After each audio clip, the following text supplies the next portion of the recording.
Но не е нужно да се пребивате на батути или да се правите на клоуни, за да имате вниманието на вашите деца. Ако вие сте родители или баби на деца на възраст от 7 до към 12 години, искам да ви предложа един много забавен вариант да си поговорите. Това са пътеводителите за хубаво време, книгите Смях децата. Аз съм Лили и написах първият пътеводител за хубаво време преди цели 2 години. От тогава книгите са вече 4. В част 4 съм включила и 5 легендарни семейни спорове, които се разиграват във всеки дом. Сега ще ви споделя един от споровете. Родител. Спи, утре си на училище. Дете. Мозъкът ми работи най-добре през нощта. Родител. А на сутринта ще е изхабена батерия. Сънят е като зареждане на батерия за ум и сила. Без зареждане мозъкът не мисли добре, а тялото няма сили за ходене, футбол, танци. Сънят помага на тялото да расте. Колкото по-добре спиш нощем, толкова по-висок ставаш.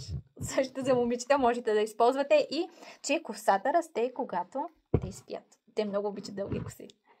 Деца усмихват други деца, а тук дечица са ми изпратили някои смешки и вицове, с които да усмихнат други деца, да се усмихнат заедно, да се усмихнат с приятели и с родители.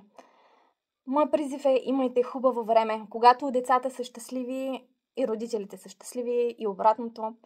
Хубавото време в семейството си го създаваме ние и ние възрастните управляваме това хубаво време. Управлявайте го постоянно. Ако ви липсват идеи, вземете си пътеводителите за хубаво време. Благодаря ви за цялата подкрепа.